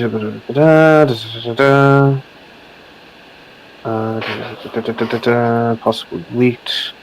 New job listings include general animation characters, and apparently, game's cage, 3D battle action game. That's apparently what they've stated. And in accomplice with the company's 2D development division, Sonic team within the company. Let me see here. The 3D battle action game. Okay. So yeah, this apparently they're pitching this idea to Sega, trying to get this greenlit. So it looks like they're trying to either make it a 2D fighter, and are referencing what's it called? Are referencing Sonic CD's art style as a possible animation style for this fighting game, or if they do go 3D, say Sonic Team is being put for something different apparently. Sonic CD, that sounds good. Yeah, the animation, the Toei animation style apparently. So it seems like they want to revise that for this potential fighting game. Which, if that's the case, I'm more than willing to see this through. Anything to get it back. Please, it's been too long. Oh, absolutely. So I wonder if, again, they mention the Toei style, but they don't mention, like, if it's going to be strictly 2D or 3D. They just say, these are possible pitches. So my only assumption here, as far as I can tell, is that it's either going to be a 2D fighter, so kind of like how Skullgirls is animated, or they're going to be using the Toei design for 3D characters. Yeah. Something to consider, I'd say. Again, either way, I think it's fine. It's just more of a case of, like, making the best out of the situation, per se.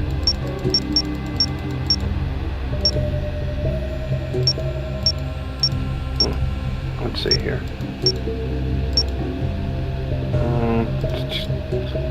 Not much else. It looks like it's still just in the general pitch stages, so we'll need to wait and see how far this will go.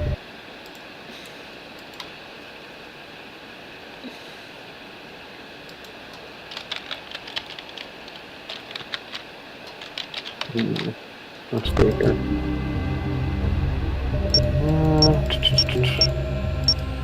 Not seeing anything else beyond that, though. Looks like it's just a generalization. So Izuga's coming back, but seems to be focusing on a different game within Sega, and Sega's doing this possible fighter.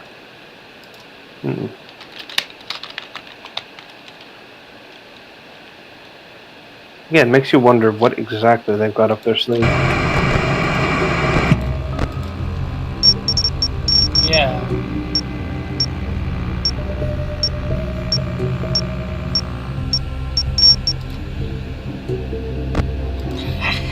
Let's see. Let's check the other groups for just a second. Not seeing anything else Sonic-wise, at least in terms of like bigger projects. I mean, other groups like Whitehead and the rest. Looks like it's still just strictly Team Sonic. Or sorry, you know what I mean.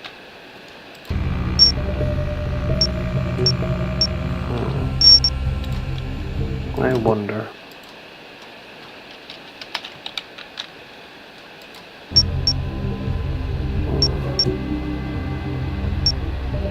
Yeah, no. That's basically it. Alright. Let me see. Is there anything else you want to mention or anything else you want to do at this time? I can't think of anything at the moment. I'm sorry. Do you mind if I then just hop off then? Just Yeah, mostly go get ahead. some things Yeah. sorted, take some medicine. No, it's okay. Alright. Alright, I'll see you tomorrow then. See you tomorrow. Take care and have a good one. You too.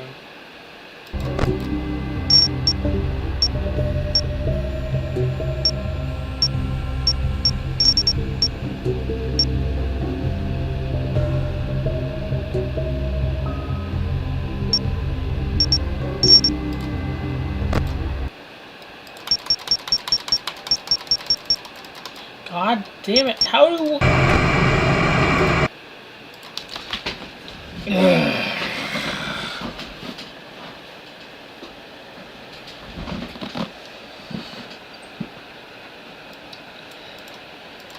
Okay then.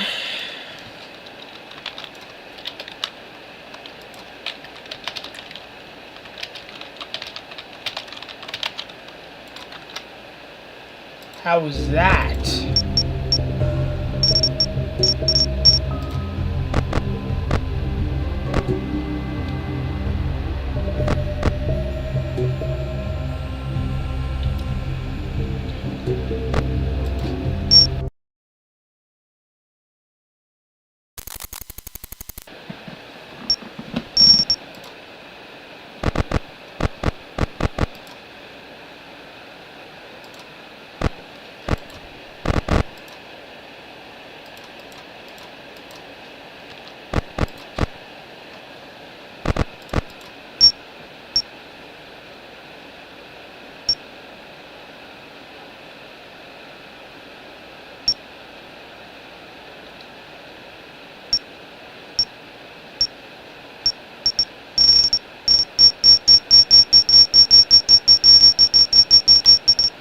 Give me straight body!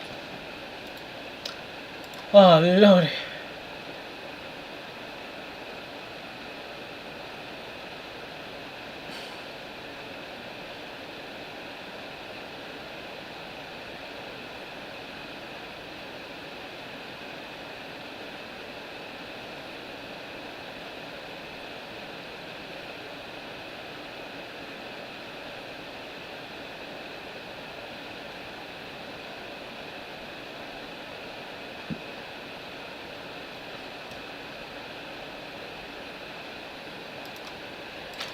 Maybe.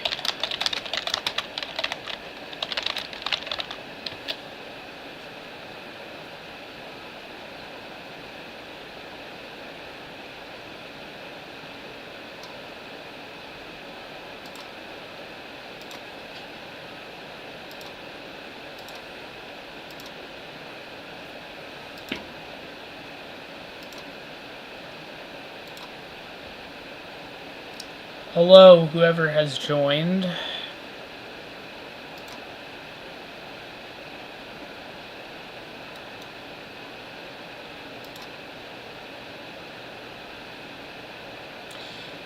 Oh my, I'm so angry. I was so close to beating that fucking Spring Bonnie Fredbear Knight 2 times, and then the bullshit happened at last second. Like, did you see what Spring Bonnie did? Lich jump scare.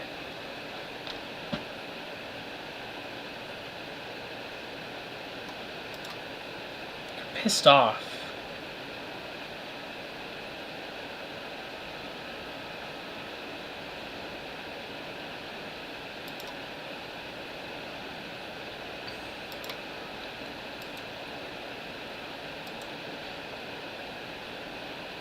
And it's not like I can frickin' cheat my way, because that doesn't unlock it. I'm trying to unlock them in the extras menu. I deserve that. I shouldn't. That's bullshit. Bullshit, I tell ya.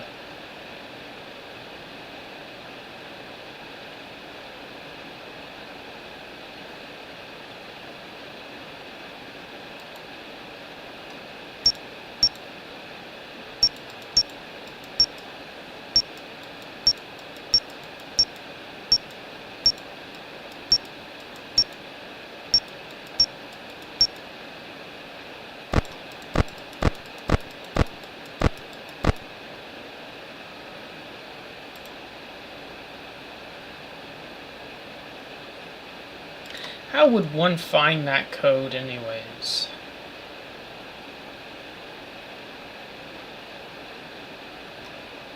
Oh my.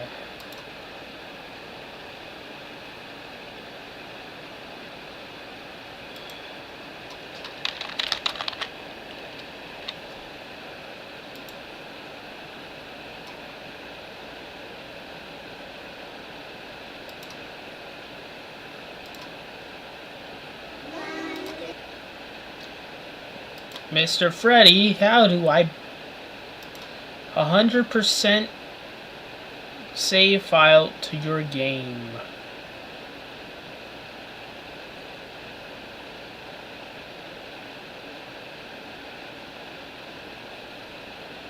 Nothing.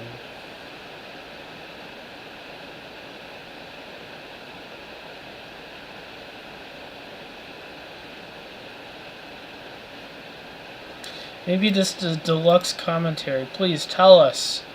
Tell us how you... Oh, he's playing Sonic. Please tell us. Tell us how you hack this game.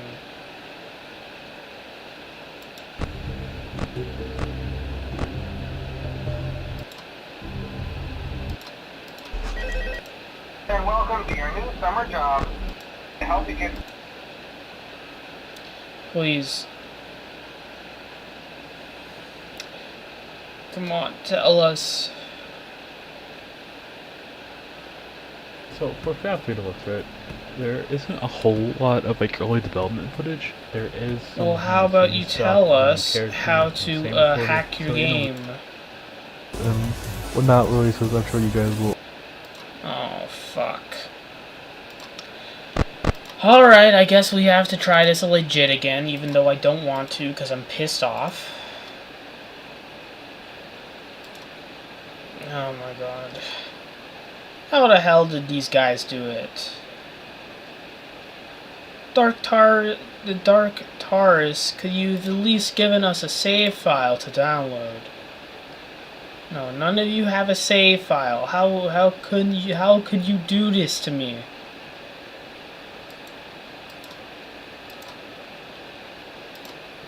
Oh my. Okay, his video doesn't even show the damn thing. What about you, Fusion? What's up, guys, and welcome back to some more Five Nights at Freddy's 2 Deluxe Edition. As you guys know, this is a new version of FNAF 2 that adds a bunch of new features, new animatronics, and even new secret nights from mode. Thank you, Fusion. And let me get that code real quick. Guys, here we go. 2448. That's the code. Okay, so it's okay. FNAF 2 Deluxe Edition. Fredbear and Spring Bonnie code. Maybe, however they found the code, can give us the answer to how we can...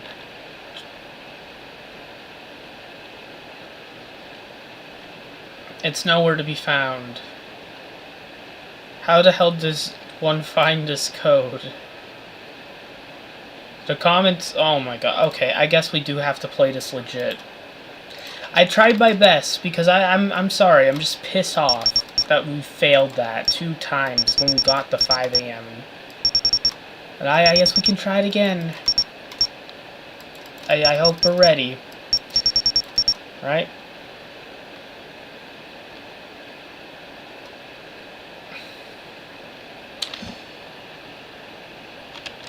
I should make sure before I do that.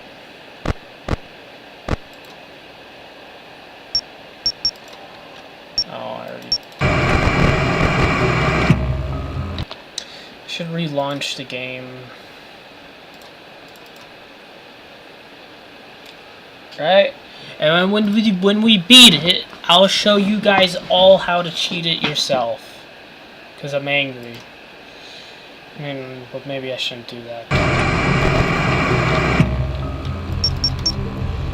Guess we gotta do this the right way.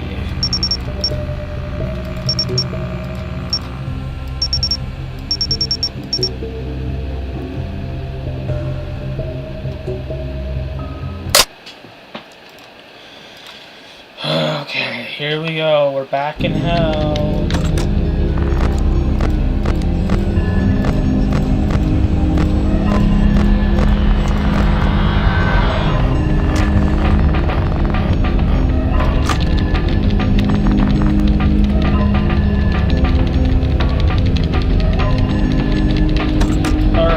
do every...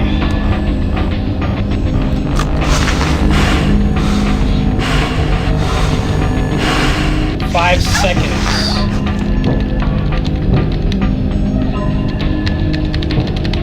Hi.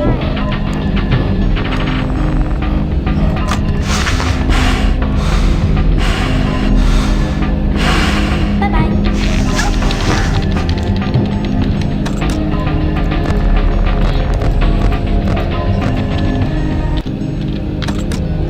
Okay, let's do that again.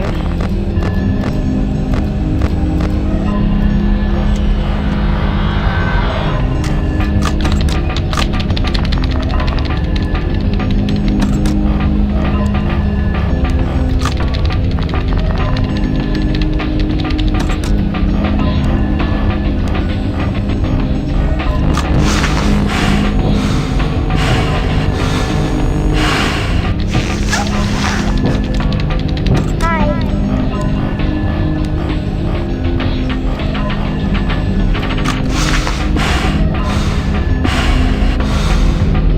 Bye-bye.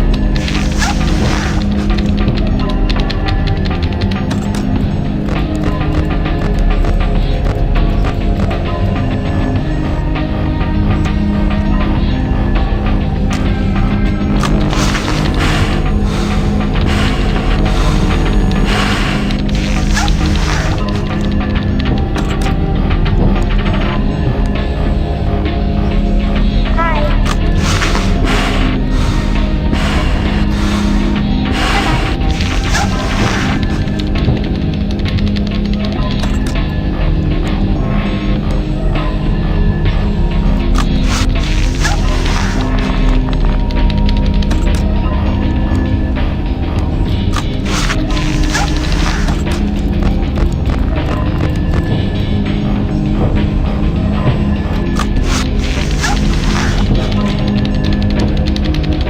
Hi.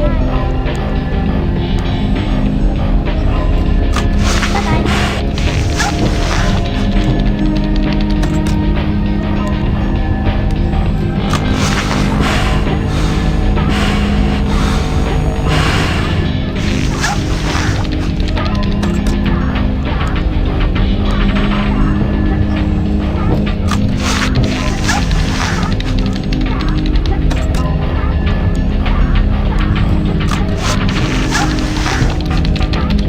Fuck you, Spring Bonnie. Hi.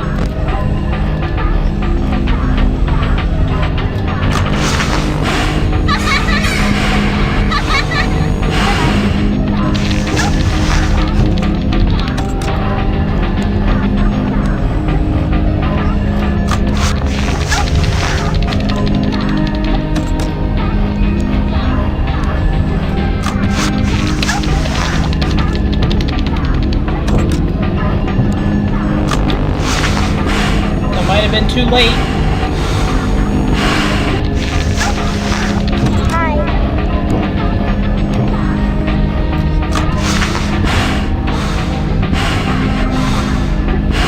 Bye-bye.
my god, I hate this shit so fucking much. Alright, let's see how you did, Dark Taurus. How did you do this? How many times did you flash sprint on me?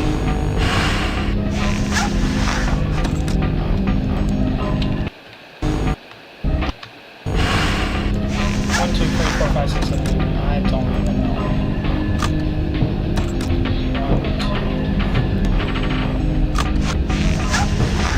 Hi. Much faster than me.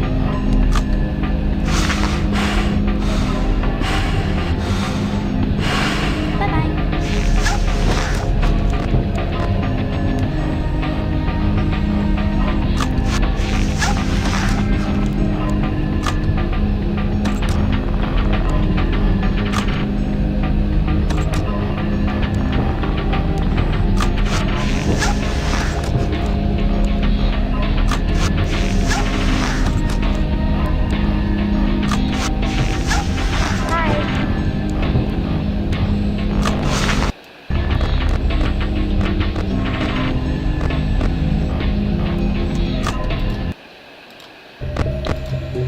Oh my god, okay.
I'm sorry, but this seems kinda stupid.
Hello, I'm angry. This game is rigged.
Racer.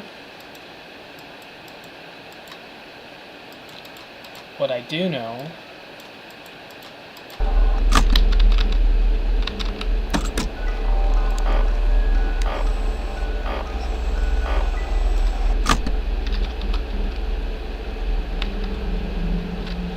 Race, do you remember me?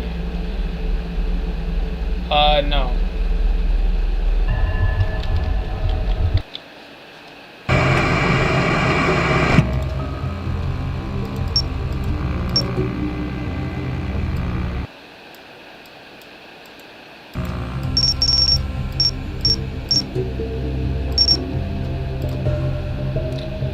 It's the code again.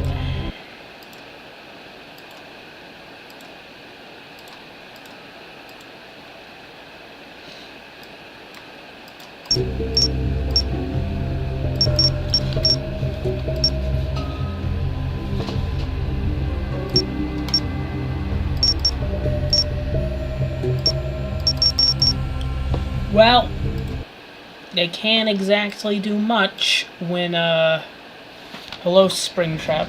Well, these Fredbear and Spring Body can't exactly, do much when, the game is slowed down by, 0.5. Heh.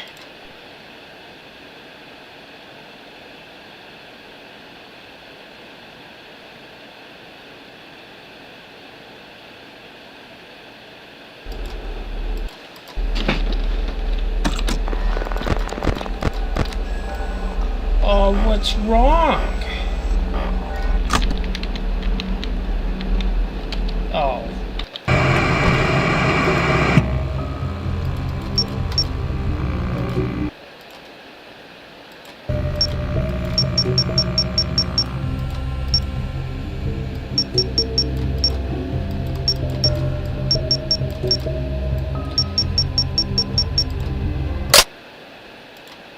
Oh, man.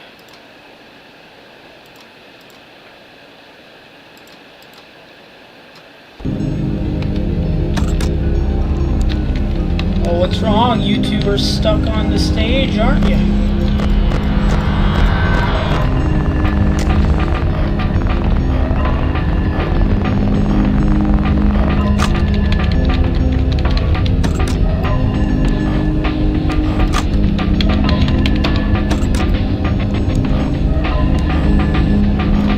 One, two, three, four, five.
bullshit.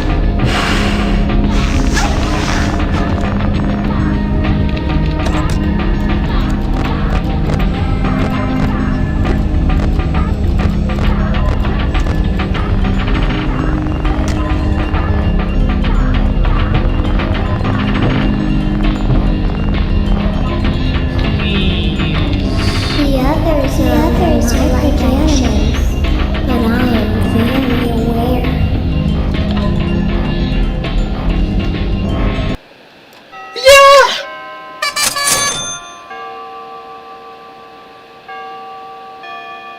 Ugh.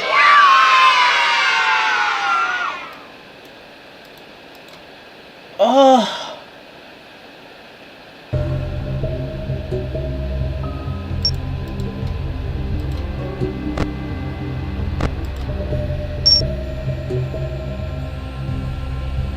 Feed Fredbear's Spring Bonnie. Alright. So it's badge 13. That's what we were looking for.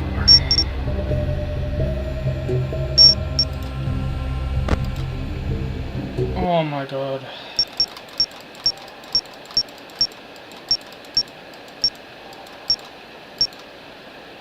Fredbear, Spring Bonnie.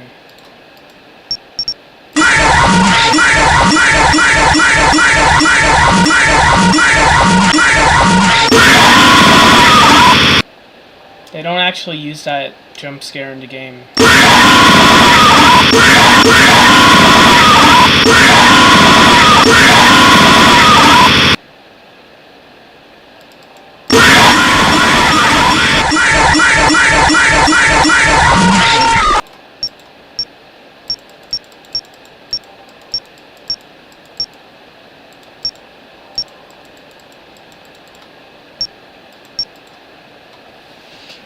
Oh god.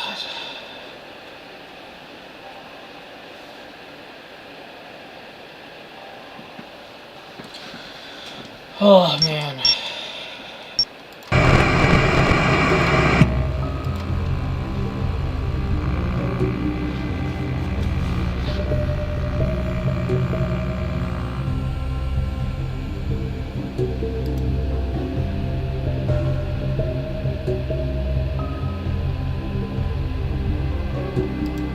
Wait, why are they all listed as active?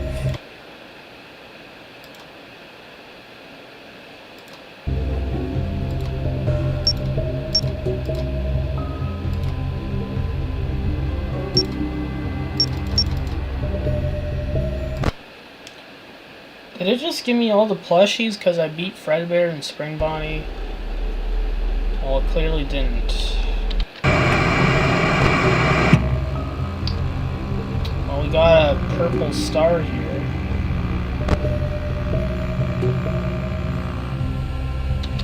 Well, I'm going to bed now. Thanks for watching, everyone.